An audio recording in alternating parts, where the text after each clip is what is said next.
Thank you. Good afternoon. So I have just a couple of announcements. First, I want to welcome all the guests who are here today to visit the League of Women Voters in Action. We have a program every month. We can put you on our mailing list. You can watch the community calendar. We usually meet on the third Thursday.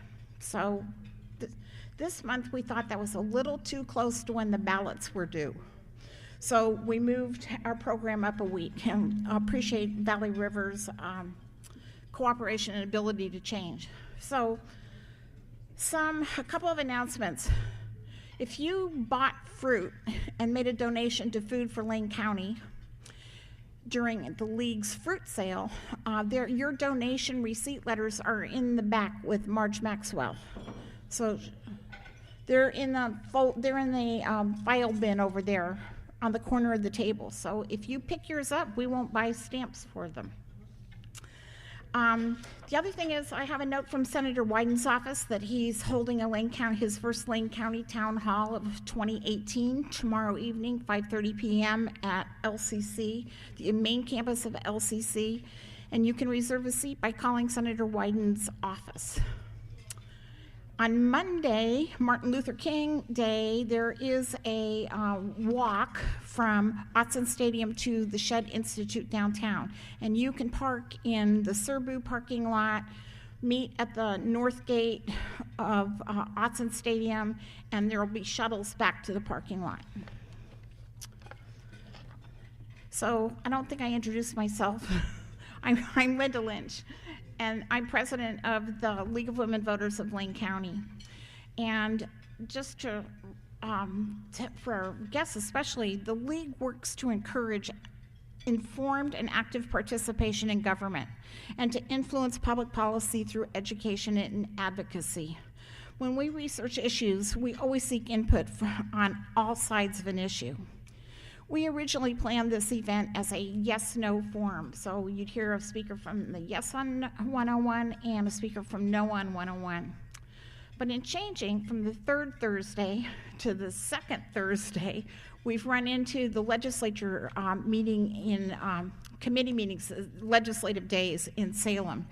And the opponents of Measure 101 are led by 3 legislators who succeeded in referring the measure to the ballot and were unavailable, and the No on 101 campaign did not provide a speaker for us. So our discussions this month, and especially during this past week when we've met in small groups to talk about this measure, I feel have opened a window just a little bit. And we've looked in and found an amazing world of healthcare finance complexity.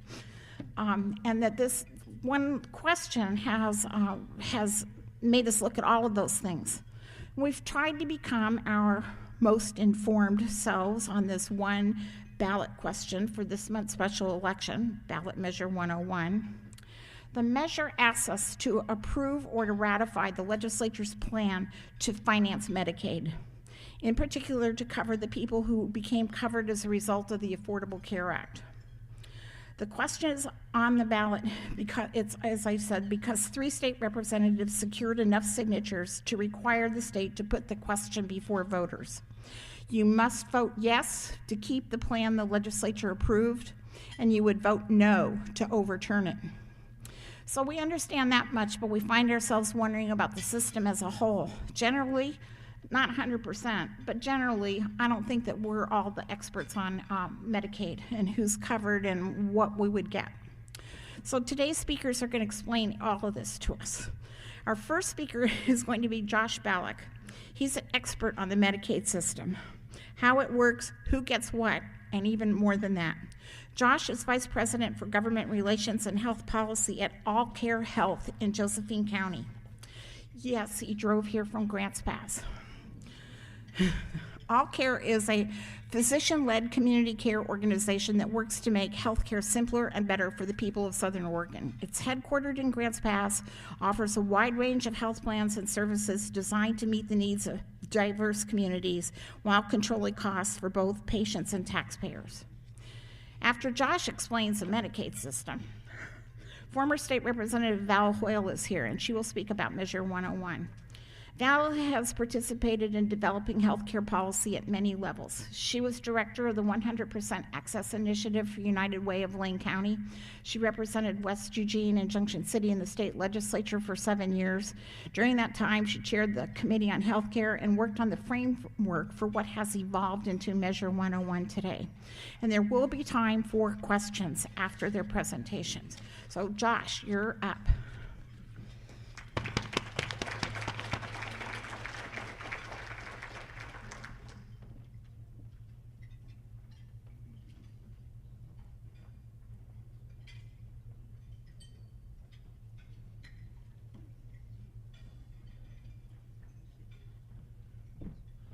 All right, let's hope this works. Hi, everybody. My name is Josh Palick. I'm the Vice President of Government Affairs and Health Policy for All Care Health. Thank you for the introduction, and I just want to say how honored I am to be able to speak in front of you. The League of Women Voters has a very special place in my life. My grandmother and my mother were both members for actually many, many years, so thank you for all that you've done in encouraging people to be civically engaged. So just want to say that, and I don't want to make that noise. Okay, good, it's working. So a little bit about me. I grew up in Newport, Oregon. I went to Oregon State University, so it's okay. My brother's a duck, so it's all right. I worked in political campaigns for quite some time. My last capital job, I worked for State Treasurer Ben Westland until he passed away in 2010. And I needed a job and ended up accidentally becoming a lobbyist. And just happened to be there when they were starting the coordinated care model and the coordinated care organizations, and was part of the kind of negotiations around that, and for the next few years really was involved in helping get those things set up. And then as time went along, I got to know a lot of CCOs, and All Care was looking for some help, and they were just this really innovative, forward-thinking organization that literally was leading the state while the state was leading the country, and I was like, I want to be a part of that. So I convinced my wife and my daughters to move to Grants Pass, and so we moved there. So many of you may know Senator Dr. Alan Bates. He was a very, very good friend of mine.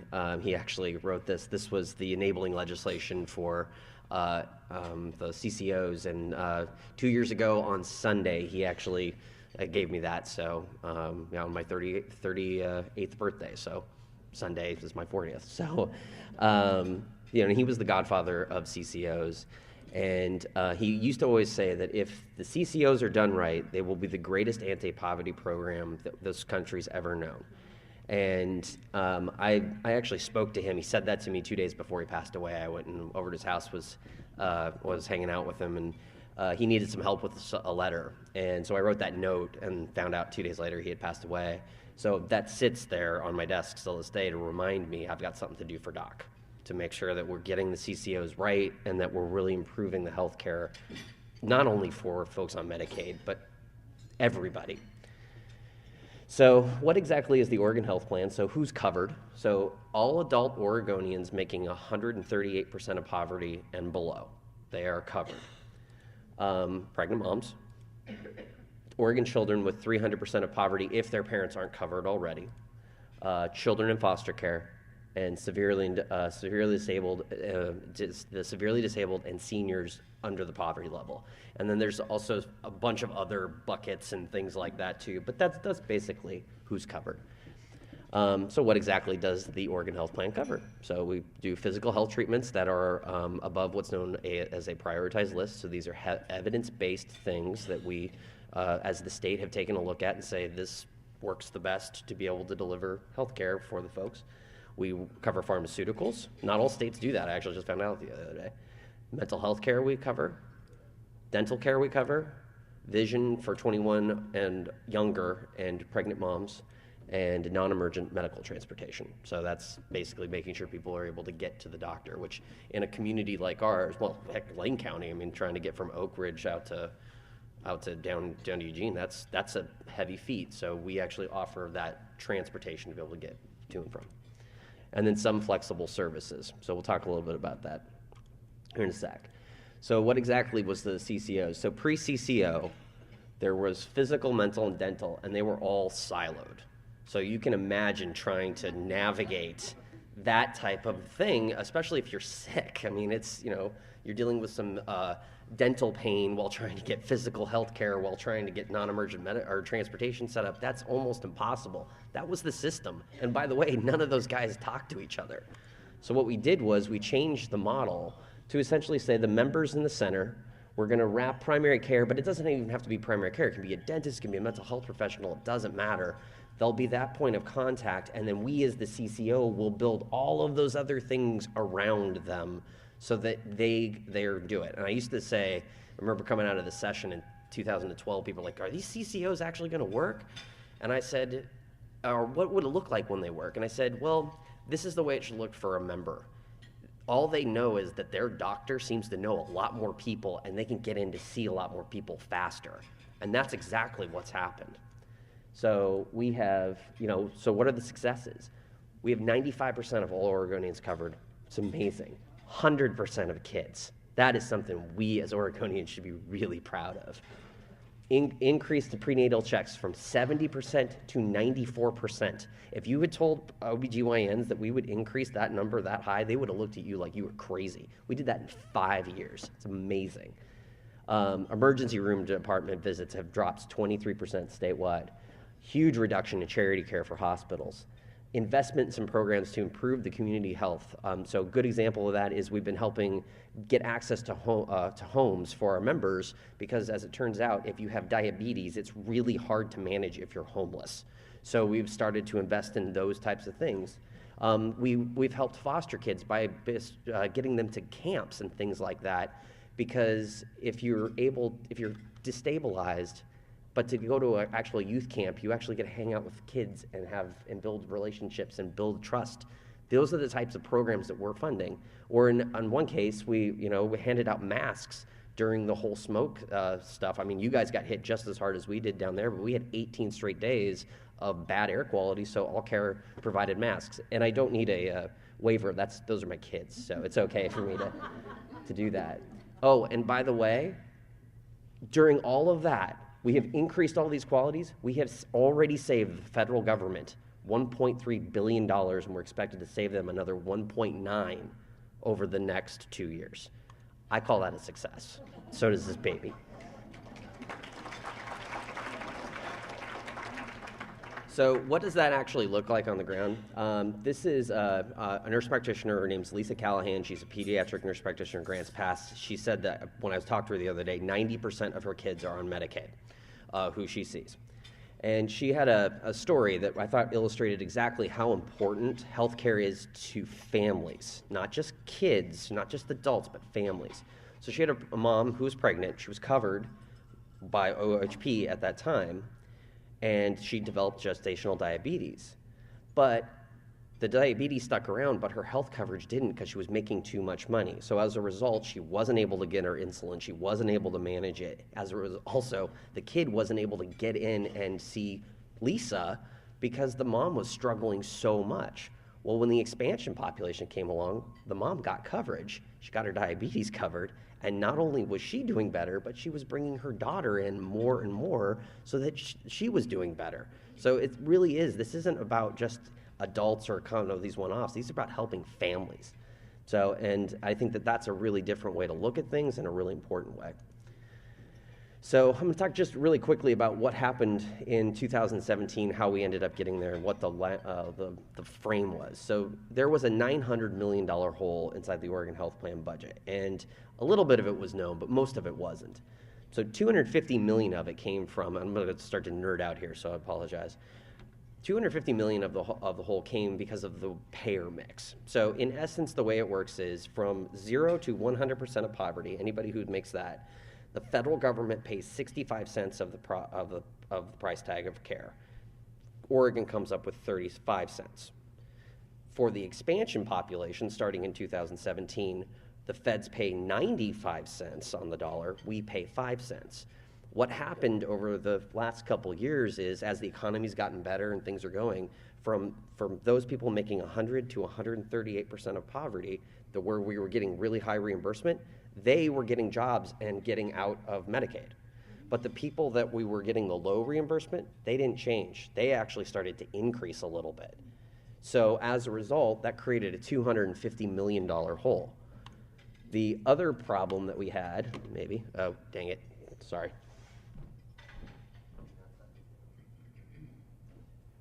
The other problem that we had was there was a $300 million hole that happened once the federal government essentially said, hey, we're going to help you with the expansion population, but we want the states to kick in a little bit more. They decreased the amount of money they were going to fund us. That was $300 million. The big one, and this was the unprecedented one that we weren't expecting, is they dropped our reimbursement from 65% for the standard population down to 63%. That created a $350 million hole. And the reason they did that is Oregon was deemed a highly performing economic state. So I don't know about Lane County, but I can say down in our neck of the woods, we didn't see that. And unfortunately, the only county which actually drove the entire increase was one county, Washington County. Washington County, yep. Until all of the stuff that was going on there. So unfortunately, because of that, we ended up getting cut. So that's what created that hole. It wasn't mismanagement. There weren't bad things going on. It just was kind of a series of unfortunate events in the funding structure. So we came up with a plan to be able to try to address these issues on a myriad of different places. And I'm going to show you exactly basically what we did here really quick. So this is a crazy flow chart, but I promise it will make sense once I'm done.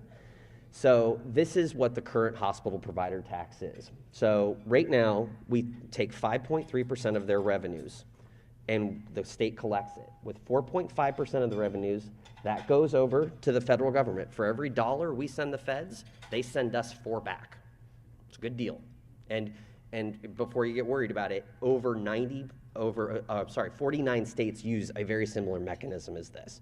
So and the 50th is Alaska, and they've got an even crazier thing that they do. So the money comes back. We then take the original tax dollar, we send it back to the hospital. Then with the matching dollars, we give that to pay for the Oregon Health Plan. So that pays for prescriptions and primary care and vision and all of those things, and increased reimbursements for the hospitals. Not only was that going on, the hospitals were also taking 0.8% of their money. They would then give $1, we get 4 back, and then they would take the match and the original money. So really, really good deal for the hospitals, and it was a really good deal for the state of Oregon. It was a great way to be able to leverage money back into the state. And I think what's really important to remember is Oregon is still a donor state, which means we spend more money to the feds than they send back to us. So this was a way to get our tax dollars back into the state of Oregon. So what did we do? We got rid of the red part. We increased the number to 6%, and instead of sending every single dollar back to the hospital that they taxed, we only send 5.3% of their money back. They still get the increased reimbursement side of stuff, which is good, but it's a little bit of a cut. That's all we did. So then how do the premium taxes work? So that was the other addition. This helped raise some money. So the way to look at this is the CCOs originally, or they were called MCOs at the time, they originally were getting taxed. They changed the rules at the federal level, and it's not a tax, it's an assessment. They changed the rules, and they said if you want to continue doing this, you have to do the commercial insurance plans too. And so we had opted out of it, but then we tried to restart it. So then what we ended up doing was we took the match, we ran it through, $1 became $3. We then take the CCOs get a little more extra money to be able to pay for the assessment, and then we take the match money that helps CCOs. Then for the commercial insurance side, we take that, we run that through, $1 becomes $3. We then take the match money and 25 cents of the original tax, give that to stabilize Medicaid. So wait, there's more. So the 75 cents of the original tax then goes in to pay for what's known as reinsurance. So the way to think about reinsurance is it's insurance for insurance. And a good example is like a hemophiliac. So if you're a hemophiliac, it means you can't clot. They're about $1 million a year to treat. And so because we have no pre-existing conditions, which is great, insurance companies are always very worried about them showing up. So they buy this thing called reinsurance, and reinsurance says, you, insurance company, pay the first $500,000. Anything after that, we'll pick up. That's all this is. So what we did was we put that into a reinsurance program for folks on the exchange. So these are people who buy like basically independent business people, stuff along those lines. They end up getting the insurance. We then were able to leverage another $49 million into the program from the feds. And then we were able to, because we were buying that reinsurance, drop people buying the insurance exchange 6%. It's a big deal. So, and I know that there's been increases inside of what's been going on, but just imagine this. If this fails, all of those folks are going to see a 6% increase on top of what they've seen. So it's a really, really big deal. And then they're able to basically get their money back. So that's essentially how that looping mechanism works. So the one other thing that I do want to kind of point out here, and it's really important to understand the budget stuff. So basically this is about 17% of our total budget. That's over a biennium in the way that everything is broken up. But CCOs have already signed their contracts for 18, which means all of the cuts will end up in 1 year over a biennium, which means that 17% cut, if we just take it straight on, will actually be a 34% cut. And that means all of those services that you saw all start to really get in jeopardy because you really only have two options. You start cutting services or you start cutting people off the plan.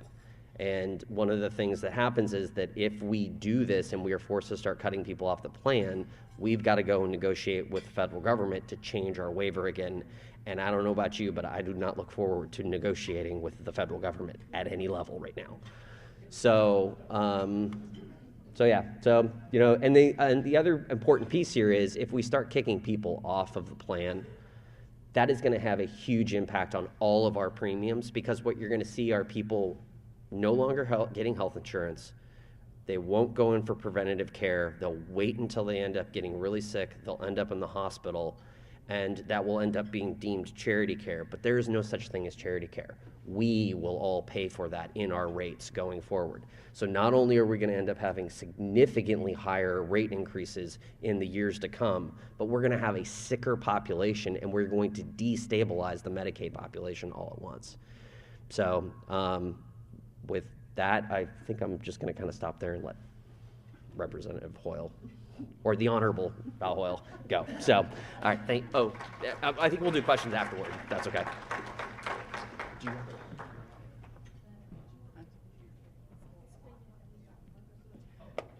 So that was a fantastic introduction of the details of why Measure 101 is so very important. So I want to thank the League for having us here today. This is such an important issue, and it is a January election, and there are not a lot of people that vote in a January election, except the people that are out voting right now are the ones that are saying, we don't want new taxes, because somehow the people that have put Measure 101 on the ballot have said this is a new tax, and if this $1.3 billion is taken out of our budget, nobody's going to lose coverage. So that's what you're going to hear the opposition say. I'm here today, as you all know, I'm a former representative from West Eugene, Junction City, and I'm formerly the director of the 100% Access Coalition at the United Way of Lane County, where we work to provide affordable, accessible, appropriate health care to people in Lane County previous to the Affordable Care Act. Remember that previous to the Affordable Care Act, 21% of Lane County residents were uninsured. And we are now at, I think, 5% or less, 5%. So 21 to 5%. That's what we've done since the expansion of the Affordable Care Act and the CCO model. So I'm also here representing over 160 organizations. Every single healthcare organization in the state, every single children's advocacy organization in the state supports Measure 101. Disability Rights Oregon, the hospitals, insurance companies, doctors, nurses, firefighters, those people that care most about the safety net support Measure 101. The opponents will say, well, these are just special interests. But I'll tell you, you know, being in the field, working with people who don't have insurance, who don't have coverage, who don't have access to care, those special interests are exactly the ones I want to be listening to. The doctors, the nurses, the people at Occupy Medical. Those are the people that support 101. So we also, this proposal that's put together, that Josh explained so well, was put together in a bipartisan manner in the legislature. So in the voters pamphlet statement, you will see that Senator Ted Ferrioli, who's a Republican from Eastern Oregon, and Peter Courtney, Democrat from Salem, from the Salem area, together wrote a voters pamphlet statement on why they support 101. Senator Jackie Winters, Senator Alan DeBoer, Republican from Southern Oregon, said that without this, our state will be in real trouble. And he's right. I agree with them. So Yes on 101 is the broadest coalition that I have ever worked with. And there's a reason for that, because it really is critical, and it's going to be tough to pass it. But we have to come together because everyone deserves health care. And Measure 101 will make sure that we don't have to cut services. And the fact of the matter is, I think that we need to do more. But we have done a darn good job in Oregon, and I think we don't hear enough about the good work that's happening here. You can clap at that. You know why? Because that's a good thing. So 1 in 4 Oregonians are on the Oregon Health Plan, including 400,000 children. And so I think, I have this whole speech, but what I'm going to say to you is, because Josh took all my words. Thanks, Josh. So we can get to questions quicker. Let's see. Yeah, I guess all I'm going to say is we'll spend the rest of the time answering questions, and just say that a no vote will send us back to the time where people who were very, very sick and couldn't afford coverage were on a lottery system. Do you remember that in 2003, when people were on a lottery and they had to hope that they could get coverage to get the care that they needed? I had a constituent, his name was Pat. He was a 38-year-old investment banker, had money, a house, marriage, everything he could want. He had a stroke and lost all of that. Lost his home, his savings, his wife, his job. And he was able to get the care that he needed because of the Oregon Health Plan. Can you imagine looking at somebody who's had a stroke, who needs the kind of care that will allow him to become a productive citizen again, and say, I'm sorry, we didn't pick your name in the lottery? Well, that's what happened before. We didn't provide dental care that is so critical. That's one of the first things on the chopping block. Not because we want to cut it, but because when you take $1.3 billion out of the budget, and again, that's $330,000 from the state of Oregon, that matches over $700,000 federal dollars that we paid to Washington, D.C., that we're getting back here, as opposed to sending to Arkansas or Florida or somewhere else. Why shouldn't those dollars come back? So again, we'll answer questions, but in the end, what I would say is, if you haven't done phone banks or knocked on doors or talked to your neighbors or gotten your ballot in, I would implore you to do so. I am very, very concerned that people are like, well, I don't quite understand it. I think health care is good, but it's January. It's the kind of election that the people are coming out are the people that say no, so our voices need to be heard more. And with that, we will answer any questions that you have.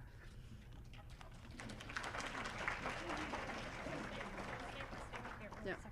So I know we have a lot of guests, so what I want to know before we start individual questions is, do people really now have an understanding of what the ballot question asks you? So, are you ready? So do you feel like, I know what it is now and I'm ready to vote? So,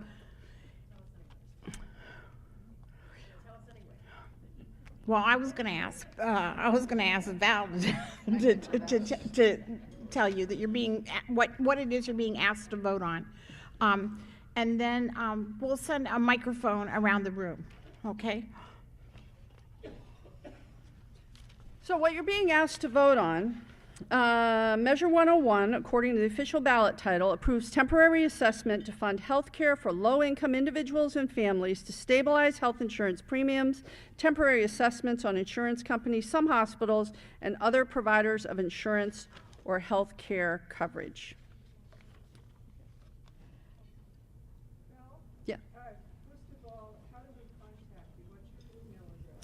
My email address. I'll be quick. Oh, yeah, sorry. I did have a detailed question that would help maybe people understand. When you talk about the federal poverty level, how much annual income is that? I believe it's around $34,000 for a family of four. For a family of four, Four. about 34,000. Yeah. Below that is below the federal Yeah. poverty level. Yeah. Okay. Yeah. Okay. Yeah. Sorry. Okay, Val, I Yep. would really like to get to the bottom of this argument in opposition, page 43 of the voters' pamphlet submitted by Saul Esquivel.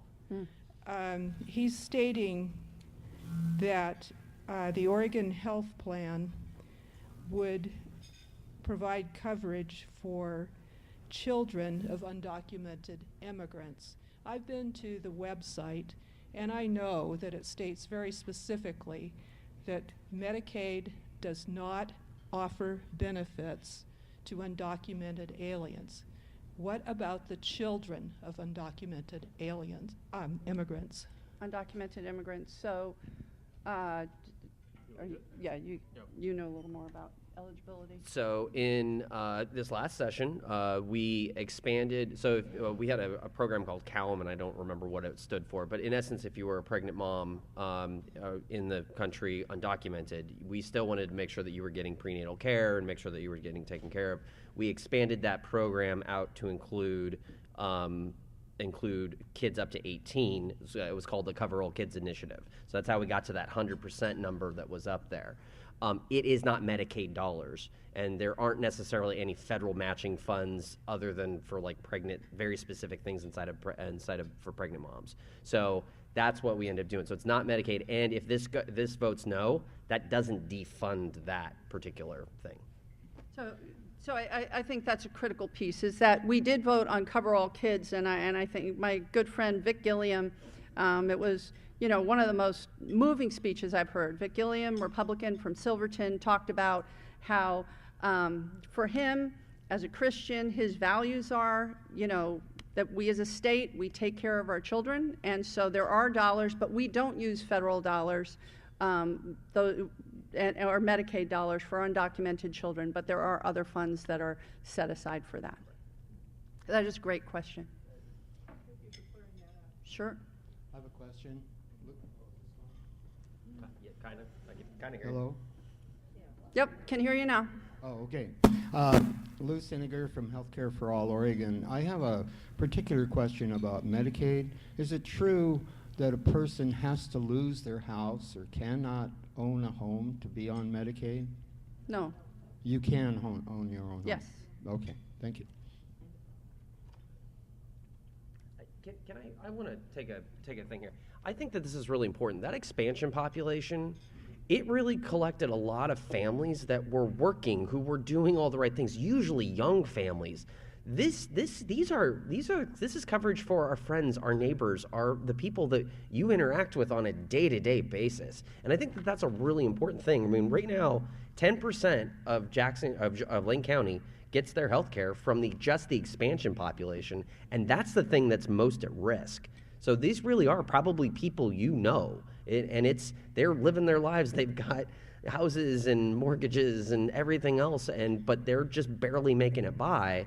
And if we pull out their health care coverage underneath of them, they're going to have to really be making really bad decisions, not only for their financial future, but also for their health and the health of their family. And again, I would just go back to when we didn't have access to dental care on OHP. We had people, it was 3.5% of emergency room visits were for dental care. I had a constituent who was this older man, hardworking farmer, and he was going to coastal farms to get animal antibiotics because that's what he could afford to take care of the infection in his mouth because he couldn't afford to go to a dentist. That's wrong. And so what we did was we worked with the Lane County Dental Society and LCC, and we put together free dental clinics. And with this expansion population and the money we've been able to add dental care. Because, as you know, if you don't have your back teeth, you're not going to be able to eat well. If you don't have your front teeth, you're not going to be able to get a job, right? So there's some key things that are really, really important. So that's just, Yeah, want to make those points. And when people can't get that care, we all pay for it in higher emergency room visits and in, uncovered care. I have a question. I have heard several people who oppose the measure, I oppose it, yes, talk about how the assessment will harm school districts. And I want to have some discussion about that. Health clinics in schools, do they get reimbursed through insurance? Well, anyway, I'd like some discussion of that to clarify that, because that's one of the arguments that many people use, is that we're hurting children by providing health care. Anyway. Do you want to start that? Yeah, the last bit of it was probably exactly right. I have a lot of folks who who've worked in the schools, and we actually at AllCare have been very intimately involved in trying to link up health to health care into the schools, because they're a captive audience. It's a good place to be able to educate folks and to be able to engage in those types of things preventatively. One of the main drivers of this is of school problems is absenteeism, and usually that is driven by people who are kids who are sick, or more importantly, their parents who are sick. So first and foremost, if you want to be able to help school kids, make sure they've got health care. Secondly, if you look into the actual funding mechanism of all of these things, I want to go back to my final point that was there. If we end up kicking people off of health care, they will end up exercising the emergency rooms, and we will all see massive increases in our rates. So is there a little bit of a bump on that side? I mean, and it's very minute, 1.5% is not a huge increase in comparison to what it could be. Then it's a well worthwhile investment, because at the end of the day, we're going to pay for the health care. Do we want to pay for it preventatively, or do we want to pay for it when people are suffering from chronic illness? And that's really what this is about. I understand that. What I'm wondering is that assessment to school districts, and how this is going to affect schools. It's an assessment so they are part of the commercial insurance part of that. There is, yes. So, and I think the way I would say it is, there is an assessment. The insurance companies came and said, and the hospitals said, please assess us this extra money so we can get this matching dollars for the hospitals and expand care. And the insurance company said, please assess us, because part of that money will go into the reinsurance program, and the reinsurance program allows them to drive down costs, because they're not having to take the cost of the people who are really, really, really expensive, right? Before, when you could block someone from getting care because of pre-existing conditions, insurance companies could sort of pick and choose. Fortunately, we're not there anymore. And again, we have these reinsurance programs. So yes, there is an assessment, and what we have shown is that that assessment and the reinsurance program drives down costs by 6%, saving an average of $300 per insured person. So it's not auditor, what do you call it? What our analysts, the insurance analysts have said, and the financial analysts, the independent analysts we've spoke to have said that we should see a 6% reduction in those commercial insurance plans, so $300 per person. So it's kind of the opposite. As a longtime advocate for single-payer health care, I'm very concerned about the huge increase in the number of homeless also. I know St. Vinny's Family Center has had a doubling this last year in the number of homeless families. And I don't know how it relates to health care costs for that instance, but I know that 75% of those who lose their homes, lose it because of health care costs. And I don't think this is recognized. I was wondering if it's gone up this last year because of the increase in homelessness, the cost. Would anyone know the total cost? I don't know the correlation. I know that previous to the Affordable Care Act, I do know that over 50% of bankruptcies were because of health care costs. We've been able to lower that number considerably which is really the point. And I'll have to say, my mother, who had a house, had retirement, had retired, and had lost her job because her job got outsourced, had a very bad fall and didn't have insurance at that time. She was an independent contractor and her job got outsourced, and she lost her home. She lost her retirement. Because she had to have multiple surgeries. She broke her leg very, very badly just in this random fall, and had to go back to work. In her, she was, so I think she was 61, 62, but she lost everything that she had put aside. And those are the kind of things that a basic health care coverage system will prevent, and it is critical. But you're right, if you're living in your car, it's really hard to manage your chronic disease, whether it's diabetes or asthma. We see some of our little kiddos out in Bethel, that have been able to come to school and have less absenteeism because we have a school-based health clinic. School-based health clinics are funded separately, but again, what we've been doing with our school-based health clinics, who used to not charge and not bill insurance, they are now being able to bill so that they can get money back in so they can cover more kids. And we have seen, like in Bethel, where we have 9% of our kiddos are homeless, that they're able to come to school and they're able to get health care, they're able to manage their chronic diseases, all because they can get care in schools. And actually, thank you for that question. I think the connection between homelessness and health is a vital piece of what we need to be able to address. And one of the great things is the CCOs have been engaged inside of trying to make that happen. One of the things we've done at All Care is we've actually hired analysts to say, if we get housing, how much will we save? And so the thing that I showed up there, Hope Village, we have members, I think about 75, that we help get housing there, pay for rental assistance, make sure that there's wraparound services there. And we have seen an average of $1,000 reduction a month in their medical costs. So we're able to actually make that type of thing. Now, what's really important, though, is that's based on the coordinated care model. And it's these type of flexible services, this kind of creative things, they're the first thing that has to get cut, because that's what is at jeopardy. It's going to be things like dental. It's going to be things like vision. It's going to be things like pharmaceuticals. That's going to be the pieces that are going to end up getting cut first. So if you believe in what we're doing, if you want to lock that up so that you can see health and homelessness and how we actually marry those and save the system money, then you want to vote yes.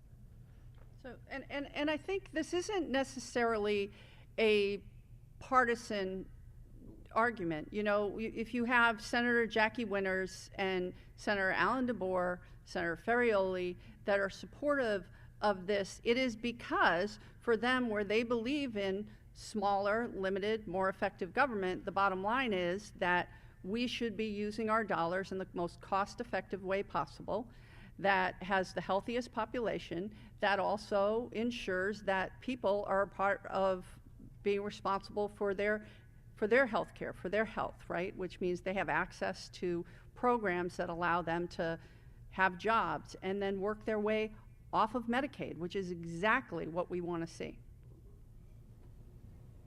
Got a question back here before we get to you, sir.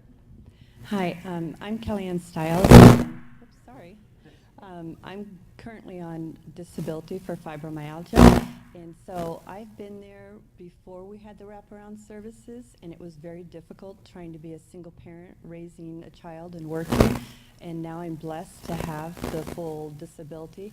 But I want to encourage people to support this, because there's a lot of children out there who are victims, and my daughter and grandson are victims of sex trafficking, extreme domestic violence, and many times they don't have the ability or the courage to go and speak up about it. So when we vote yes on 101, we're helping the vulnerable population of children and victims to get some kind of services to help them rebuild their lives. So I would appreciate if you'd consider that.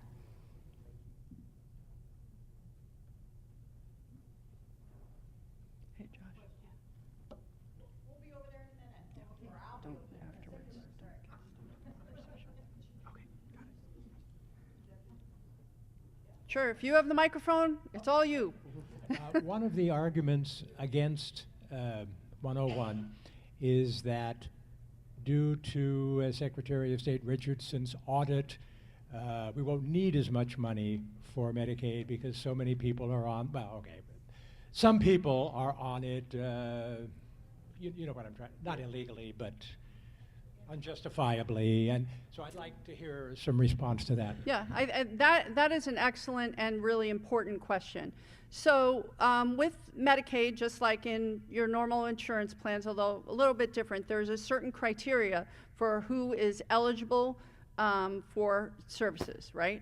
Who's eligible, and it's this population that comes in and out of eligibility. Sometimes people die, sometimes they start making more money, sometimes they move, and it takes a bit of time to track all of that. We have 1 million people that are covered by OHP. So when you look at and every independent analysis, even the Oregonian has said, although not in their editorializing, but they've said in their stories that our percentage of people who are covered that shouldn't be, that population is significantly lower than what the average is and what is expected, and we're well within the percentage, the margins that every other state is. It's just when you have 1 million people, you can't keep on top of things right away. It's not like you're going to find that right away. It may take a few months. So there is going to be a little bit of there will be some overpays, but in terms of being able to get that money back, that's not quite realistic. And again, I think you could probably be more eloquent. Oh, no. So I think what's really, really important here to understand is the way that these enrollment issues, there are people coming and going on a consistent basis. But what we've done in the state of Oregon, and this is Medicaid across America, is you don't want to ever deny health care to somebody wrongly. So we always err on the side of, okay, let's make sure that this person gets coverage, gets health care until we've deemed they are no longer covered. And so there was a little bit of a delay, and that's what Secretary of State Richardson keeps saying is the mistake, is that there was a delay. That is very, very common. He's been explained to this myriad of times. The federal government is absolutely fine with it. This is not an issue. So that's, I think, one of those things where we as the state, can we do better? Absolutely. Are we excited to do better? Yes, I am. I want to be able to make it happen. But is it outside of the norm? Is there something nefarious here? No, not at all. Hi, I'm Laura Parrish from Eugene. First of all, I just want to say thank you so much to both of you for bringing so much clarity to this issue. I've already voted, and you validated my decision. So, I was just curious, on a how can we help kind of a level. Josh, is your PowerPoint available? Is that something that you can share? Sure, I'll send it to Linda, and we'll go from there. So okay. And secondly, both of you.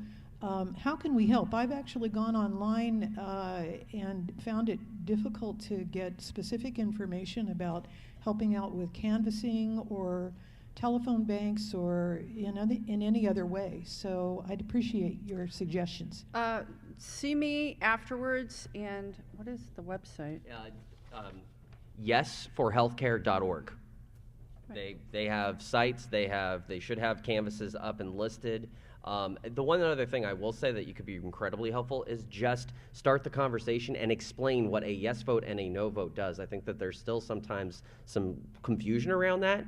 And if you just say, hey, please vote, which all of you are going to do, and you're probably going to tell everybody, and just explain to people a yes vote it maintains what we've done. It's the safe vote. No will create a great deal of chaos. I think that getting that message out to your friends, your family, is probably the number one thing that you can do to help. But volunteering is also the second and really, really important. Yeah. And just talk to your friends. You would be surprised at how many people who tend to vote in normal primary and general elections aren't planning to vote in this election, or aren't going to vote. So talking to everyone to ask them to vote is critical. But yes for health care, and there's information listed about how you can help. Facebook as well. They have a really good Facebook page. No, 2 more. 1 week and a half. 11 days. 11 days, yes. Okay, I joined the previous speaker in also thanking you for the presentation.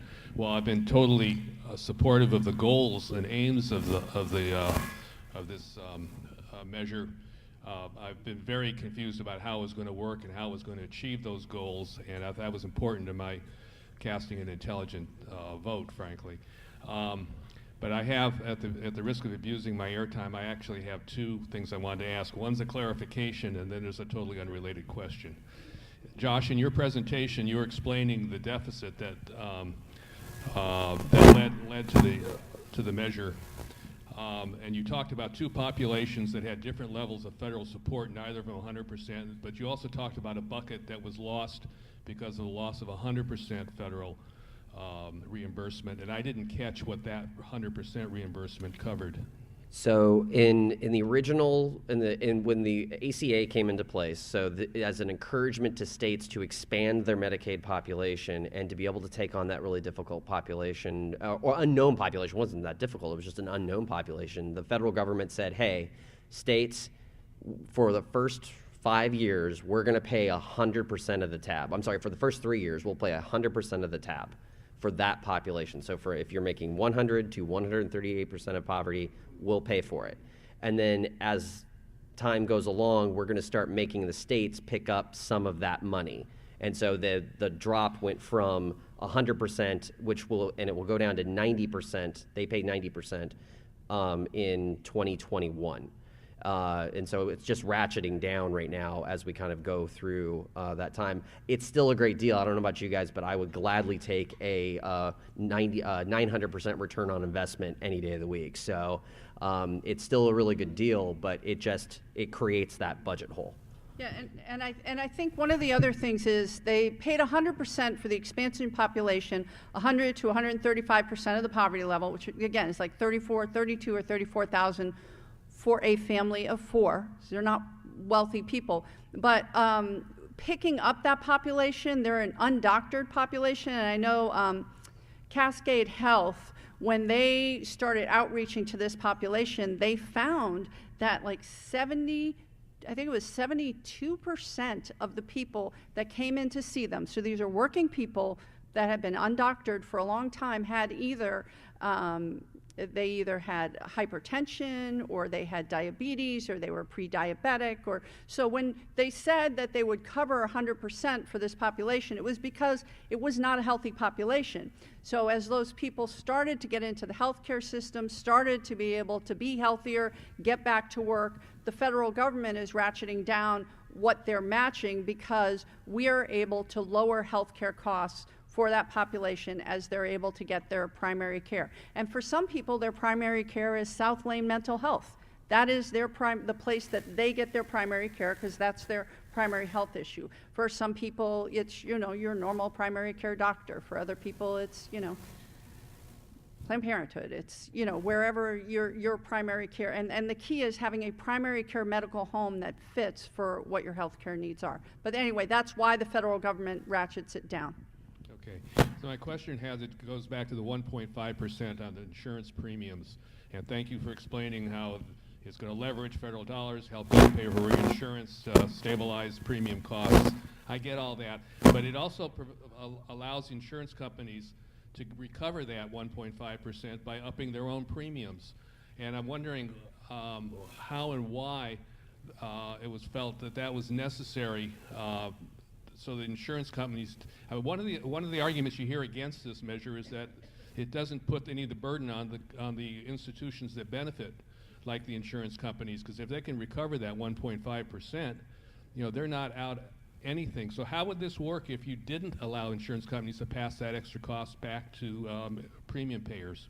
So I think there's 2 things. One is, we wanted to get people to the table to raise between $300 and $330,000 million, sorry, why did I say thousand? $330 million that we use to leverage another $700 million from the federal government. So what we said to them was, here, allow us to do this.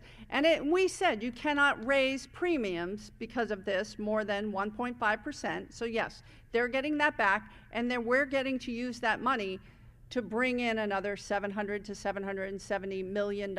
So I wasn't in the room making that particular, in that particular negotiation, but that was negotiated.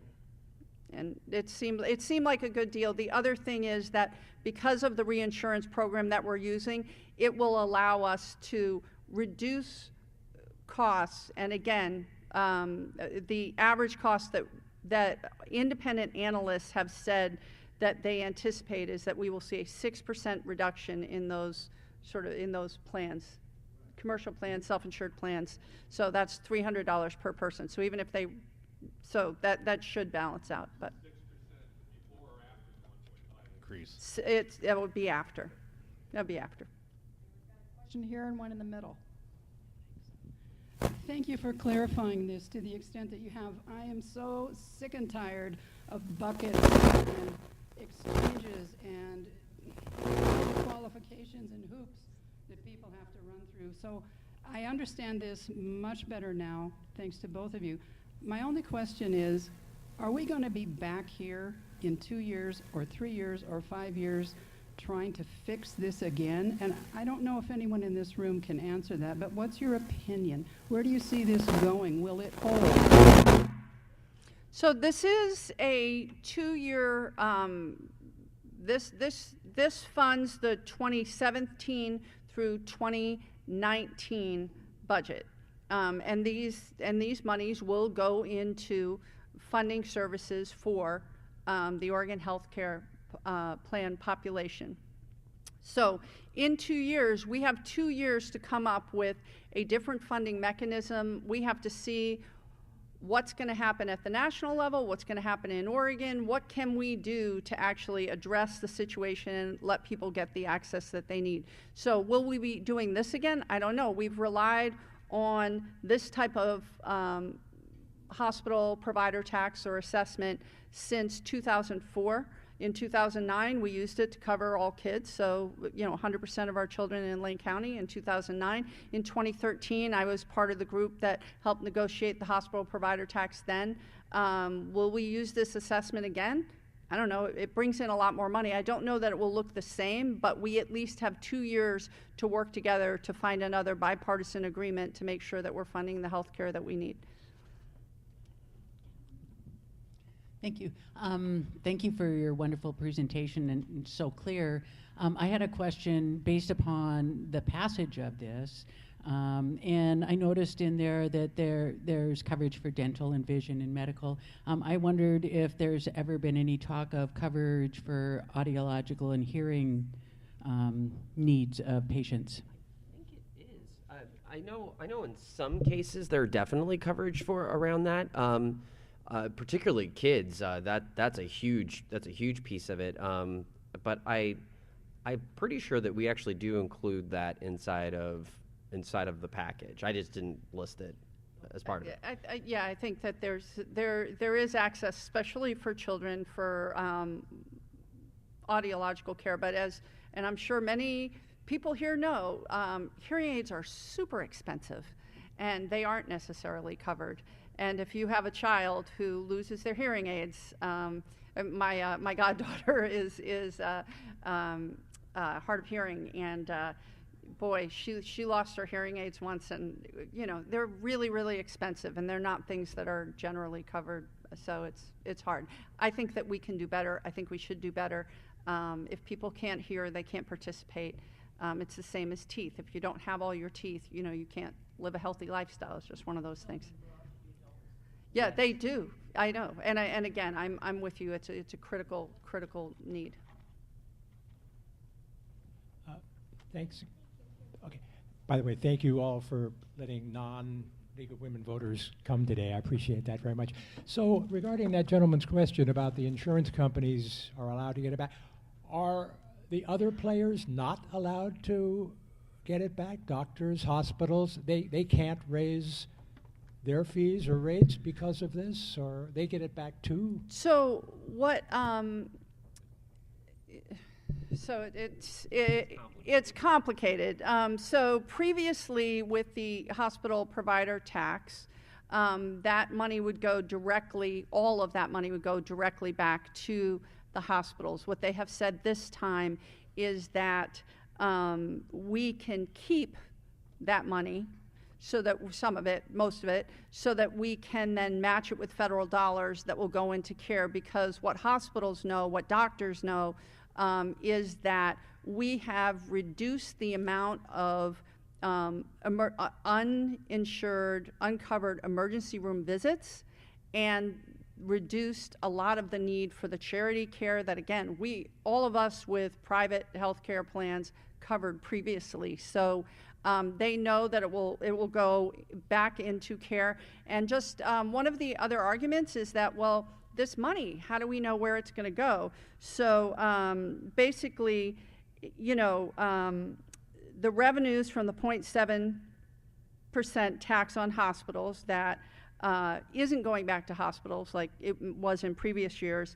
The 0.7% tax on hospitals is the same as for the 5.3% hospital assessment.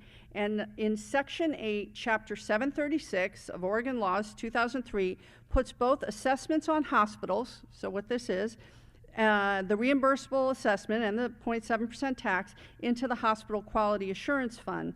In Section 9, Chapter 736, it authorizes the state to spend monies in the Hospital Quality Assurance Fund only to 1, provide health care through medical assistance programs, 2, reduce the cost and improve the quality of care provided through medical assistance programs, and 3, pay the cost of administering medical assistance programs. So that money they feel confident in letting the state have that money because it has to go into care, which again helps their patients. And it's really basic. The federal government is not going to send us the matching dollars if we don't spend it on healthcare. It's that simple. Yeah, that's true. Okay, last question. Okay, I'm sorry if you've already covered this and I missed it. Is Cover All Kids separate from Medicaid?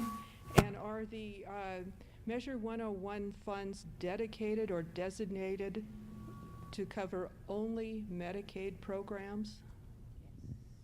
Josh, you're the guy. Yes and yes.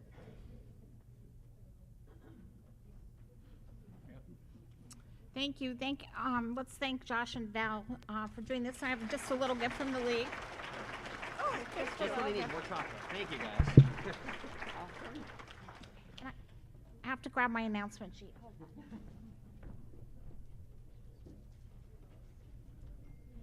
So on your table, and we have a few more of these, this is an infographic that was prepared by the State League of Women Voters, which is an explanation of Ballot Measure 101. You can take it to your coffee groups. You can download it from the State League website, LWVOR.org. But anyway, feel free to take these with you if you can find a use for them. So also, then I want to remind you that there's a basket in the back as you go out the door that you can drop your name tag in, and that way it'll be ready for you next time that you come. And to remind you that there's a donation receipt bin there on the corner of the table if you bought Food for Lane County last month. And our speaker next month, I think, is going to be someone who's going to speak to us about autism. And then I think that's it for today. So thank you very much. Thank you to our guests for coming.